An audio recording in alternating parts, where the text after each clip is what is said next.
There's a lot of fake information out there and false narratives. That's why we bring you Break the Fake. Hello, everybody, and welcome to the program. My name is Don Arleth.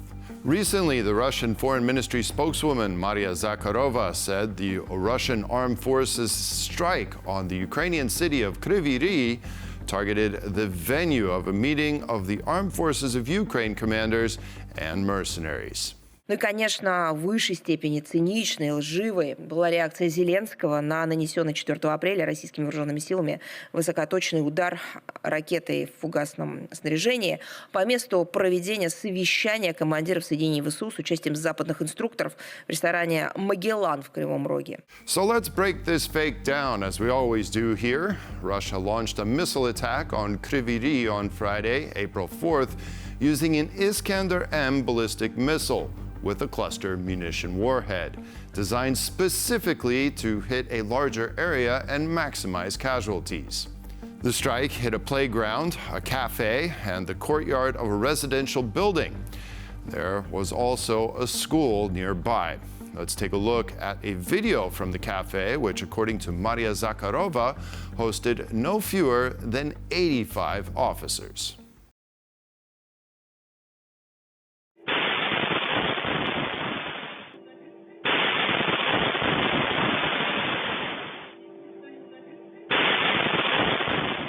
The attack killed 20 people, including 9 children. No foreign officers. Here's a list of the victims so that you can decide for yourself whether they were mercenaries.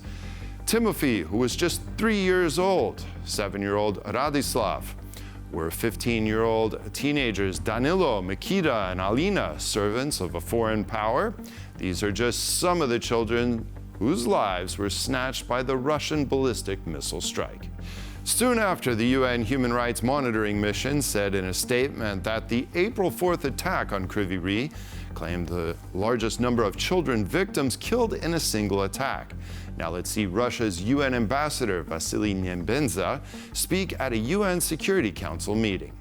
Господин председатель, формальным поводом для созыва европейскими сторонниками киевского режима сегодняшнего заседания Совета Безопасности послужил нанесенный ВКС России 4 апреля удар по одному из ресторанов в Кривом Роге. Как сообщила Минобороны России, в результате высокоточного попадания ракеты в фугасном снаряжении по месту проведения совещания с командирами соединений и западными инструкторами потери противника составили до 85 военнослужащих и офицеров иностранных государств, а также до 20 единиц автомобильной техники. Осуществленная операция нанесла неоспоримый урон командному составу как ВСУ, так и ряда натовских армий, направивших своих инструкторов на Украину. В этом контексте хотели бы напомнить, что мы неоднократно предупреждали о том, что скопление военнослужащих, а также направляемые в помощь киевскому режиму западные офицеры и инструкторы являются законной целью для российской армии. And don't forget that according to Russia, it's Ukraine that's not interested in ending the war. As always, Russia is lying. The question now is not why Russia lies, but why is it still allowed to do so, and so blatantly? Why is Nembenza an ambassador and not a defendant at The Hague? And finally, why does the world allow innocent Ukrainian children to die in this war? Russian hockey star Alexander Ovechkin has made history by surpassing Wayne Gretzky of Canada as the top scorer in the National Hockey League. At the same time, he won a victory for the Kremlin's propaganda machine. Президент Путин поздравил Овечкина с историческим рекордом по числу заброшенных шайб. В своей телеграмме Путин обратился к Овечкину: уважаемый Александр Михайлович. Сам Александр Михайлович сразу после гола сказал: русские мы сделали это. В раздевалке одноклубники встречают Овечкина пивным душем. Поздравить лично спускается и глава ФБР Патель. Вам понравилась игра, сэр? Потрясающе, спасибо. Vladimir Putin is a well-known hockey fan, and his admiration for Alexander Ovechkin is mutual. The NHL star's official Instagram page features a photo of the athlete standing next to Putin. But Ovechkin's achievement? His 895th NHL goal, beating Gretzky's 894, is more than just a national sports achievement. It comes at a time when the Kremlin is trying to demonstrate confidence in its negotiations with Washington over a possible ceasefire in Ukraine. Following a phone call between Trump and Putin last month, the Kremlin said the U.S. president supported Vladimir Putin's idea to organize hockey games in the United States and Russia between Russian and American players playing in the NHL and the KHL, referring to Russia's Continental Hockey League. The thing is that Russia was banned from participating in international hockey tournaments after its full-scale invasion of Ukraine in February of 2022. This ban remains in effect, but Ovechkin's highly publicized victory could give Moscow even more room for diplomatic engagement with Washington. Ovechkin is not just a hockey player, he's Putin's weapon. Let's see the statement of Alexei Goncharenko in The Pace. We're now speaking about foreign interference in democracy and security in Europe. The most dangerous is definitely Russian interference. And please do not oversimplify it. It's not just propaganda, diplomacy, it's everything. Russian hockey player Ovechkin? No, he is not hockey player. He is Putin's instrument Ovechkin. Волк в Овечкиной шкуре. Russian so-called church and Patriarch Kirill? No. This is FSB General Kirill, who serves not God, but Putin.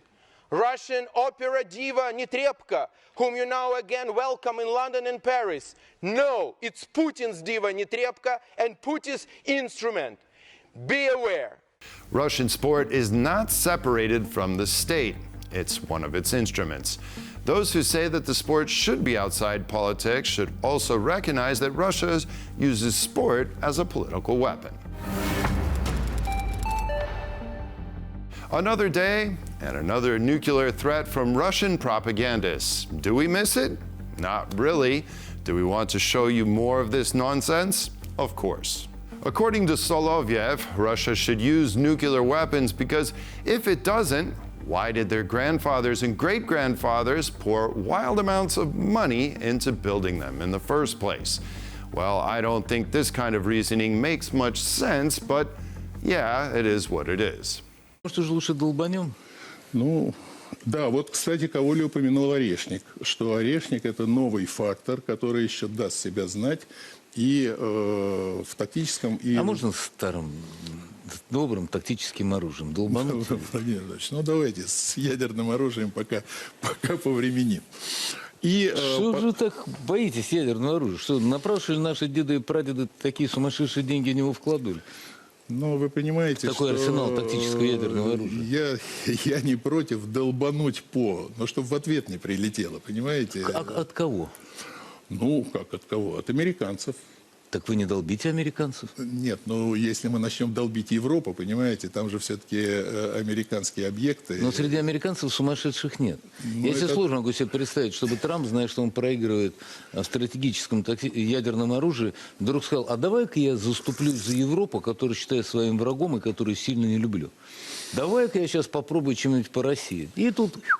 Пролив имени товарища Сталина, радиоактивный. Нет, и плавают акулы вот с такими головами и 6 глаз. Давайте работать все-таки орешником. У нас есть возможности, есть средства, чтобы показать всем, как говорится... Гуманисты. В свое время Кузькину мать. Ну и последнее, о чем я хочу... Кузькину мать было ядерное оружие.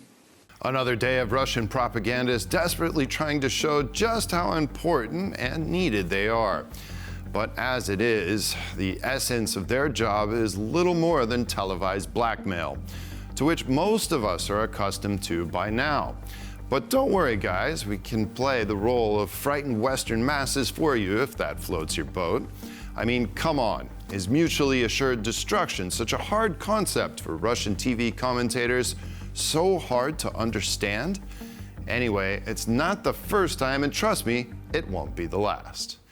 Well, that's all the time we have on this edition of Break the Fake. Thanks for joining us, and we'll see you next time. Goodbye.